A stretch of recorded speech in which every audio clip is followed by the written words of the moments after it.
Subscribe now and press the bell icon. Never miss an update.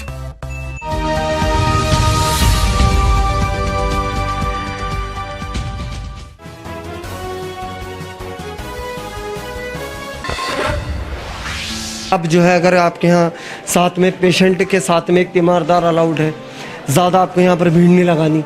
इस चीज़ का ही बहुत विशेष ध्यान आपको देना है, क्योंकि मेरठ के डॉक्टर राजकुमार सीएमओ खुद इस बात की अपडेट आपसे डेली ले रहे हैं। डेली आपकी अपडेट हो रही है, मीटिंगें हो रही हैं इस चीज़ को लेकर। एक डिस्टेंसिंग पूरी तरीके से बना कर रखनी है हॉस्पिटल के अंदर। आपका अटेंडेंट जो है यानी एक ही तीमारदार हो अलाउड है, उससे ज़्यादा अलाउड भी नहीं करते। जी जी, उससे ज़्यादा हम अलाउड भी नहीं पूरी तरीके की कैटरिंग हॉस्पिटल। जी जी हाँ, उससे ज़्यादा हम अलाउड भी नहीं करते। एक के साथ मतलब एक ही रहता है। दूसरी बात, हम हर चीज़ का ध्यान रखते हैं इस चीज़ में। सैनिटाइज करते हैं दिन में कितनी बार होगा? काफ़ी हॉस्पिटल ऐसे हैं जो मेरठ के अंदर जिनमें 3-4 बार दिन में सैनिटाइज कर पाते हैं। हाँ हाँ, हमारा सब इंतजाम है सब उसमें, ठीक है। और सैनिटाइज़र ही सबसे अपने आप को बचाने की सुविधा है। अपने आप को बचा, अपना ध्यान रखें, परिवार का ख्याल रखें। Thank you.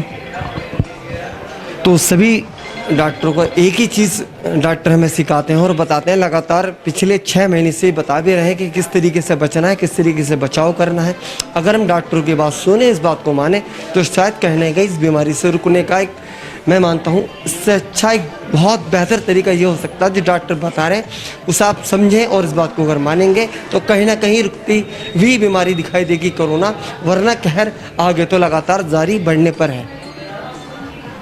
और इस वक्त मैं मौजूद सारा हॉस्पिटल एंड ट्रॉमा सेंटर हूँ। मेरे साथ डॉक्टर गुलजार अहमद हैं। आपको बता दूं, लगातार मेरठ के सभी हॉस्पिटलों में आपको दिखा रहे हैं किस तरीके से वहाँ पर कितनी एहतियाती बरती जा रही है, किस तरीके से पेशेंटों का वहाँ ट्रीटमेंट चल रहा है। क्योंकि बहुत बड़ी आपदा एक से आज हम जूझ रहे हैं, एक बहुत बड़ी कहें महामारी जो आज हमारा पीछा नहीं छोड़ी, जिसका 51 लाख से ज़्यादा का आंकड़ा पहुँच हो चुका, 82,000 से ज़्यादा मौत अब तक हो चुकी है। और लगातार आपके सभी मेरठ के अंदर हॉस्पिटल को दिखा रहे हैं कि वहाँ पर क्या क्या इंतजाम है। सबसे पहले बता दूँ, जो हॉस्पिटलों के अंदर चीज़ें जारी कर दी गई है कि जो कोई बाहर से अंदर आएगा तो सबसे पहले से हाथ सैनिटाइज होंगे, थर्मल स्कैनिंग होगी, यहाँ तक कि पल्स भी अब चेक होगी, उसके बाद ही अंदर पेशेंटों की एंट्री है। इससे पहले पेशेंटों की एंट्री नहीं होगी। तो इसलिए लगातार आपको दिखा रहे हैं कि जो डॉक्टर गाइडलाइंस खुद जारी कर रहे हैं कि इस तरीके से आप बचें और इस तरीके से स्वस्थ रहें। हॉस्पिटल के अंदर के क्या हालात हैं, ज़्यादा बात करने के लिए डॉक्टर गुलजार मेरे साथ में। जी सर। जी, किस तरीके से आप सभी गाइडलाइन जारी कर रहे हैं, हमें किस तरीके से प्रिकॉशन लेना है और किस तरीके से इस चीज़ से बच पाए, तो यहाँ पर कितने इंतजाम ऐसे जो आपने किए हैं? फिलहाल में क्योंकि बेड वगैरह में कितना डिस्टेंस हो गया, पहले जो तो नॉर्मल आप कुछ भी कर सकते थे। हाँ, तो सबसे पहले तो हम यही करते हैं कि हम कम से कम 2 गज की दूरी बनाए रखते हैं मरीज को। दूसरी बात, मास्क वगैरह पूरी तरह से, सैनिटाइजर। और अगर मरीज़ आ भी गया, पहली बात तो हम अपनी किट यानी अपनी देखभाल होती है पहले, ठीक है। और उसके बाद फिर हम मरीज़ को अगर कोई ऐसा सिम्टम्स दिखाई देता है तो सीधा हम उसको मेडिकल रेफर कर देते हैं उसको। जी जी, मतलब कहने का मतलब आपका यह है कि जितने भी आप जनरल पेशेंट, तो ऐसा नहीं है कि आने बंद हो गए, नहीं आ रहे होंगे। जनरल पेशेंट आते तो हैं, मगर उनका पहले टेम्परेचर वगैरह चेक किया जाता है। हाँ, पहले टेम्परेचर चेक करके उसको पल्स वगैरह चेक करी जाती है। उसको फिर सारा सब कुछ लेने के बाद हमें लगता है कि उसके अंदर कुछ ऐसे सिम्टम्स दिखाई दे रहे हैं, ठीक है, तो सीधा हम उसको मेडिकल रेफ़र कर देते हैं, बस इसके अलावा कुछ नहीं। और उसको आगे के लिए रेफ़र कर देते हैं। जी, अगर बात डॉक्टर साहब की जाए, काफ़ी हॉस्पिटलों के अंदर काफ़ी चीज़ों में बदलाव आ चुका है। पहले के नियम तो आप जानते थे किस तरीके के, कि कुछ नहीं था इस तरीके का।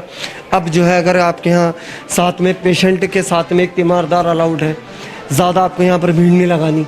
इस चीज़ का ही बहुत विशेष ध्यान आपको देना है, क्योंकि मेरठ के डॉक्टर राजकुमार सीएमओ खुद इस बात की अपडेट आपसे डेली ले रहे हैं। डेली आपकी अपडेट हो रही है, मीटिंगें हो रही हैं इस चीज़ को लेकर। एक डिस्टेंसिंग पूरी तरीके से बना कर रखनी है हॉस्पिटल के अंदर। आपका अटेंडेंट जो है यानी एक ही तीमारदार हो अलाउड है, उससे ज़्यादा अलाउड भी नहीं। जी जी, उससे ज़्यादा हम अलाउड भी नहीं पूरी तरीके की। जी जी, हाँ, उससे ज़्यादा हम अलाउड भी नहीं करते। एक के साथ मतलब एक ही रहता है। दूसरी बात, हम हर चीज़ का ध्यान रखते हैं इस चीज़ में। सैनिटाइज करते हैं दिन में कितनी बार होगा? काफ़ी हॉस्पिटल ऐसे हैं जो मेरठ के अंदर जिनमें 3-4 बार दिन में सैनिटाइज कर पाते हैं। हाँ हाँ, हमारा सब इंतजाम है सब उसमें, ठीक है। और सैनिटाइज़र ही सबसे अपने आप को बचाने की सुविधा है। अपना आपको बचाएं, अपना ध्यान रखें, परिवार का ख्याल रखें। Thank you. तो सभी डॉक्टरों को एक ही चीज़ डॉक्टर हमें सिखाते हैं और बताते हैं, लगातार पिछले 6 महीने से बता भी रहे हैं कि किस तरीके से बचना है, किस तरीके से बचाव करना है। अगर हम डॉक्टरों की बात सुने, इस बात को माने, तो शायद कहने का इस बीमारी से रुकने का एक, मैं मानता हूँ, इससे अच्छा एक बहुत बेहतर तरीका ये हो सकता है जो डॉक्टर बता रहे हैं उसे आप समझें और इस बात को अगर मानेंगे तो कहीं ना कहीं रुकती हुई बीमारी दिखाई देगी कोरोना, वरना कहर आगे तो लगातार जारी बढ़ने पर है।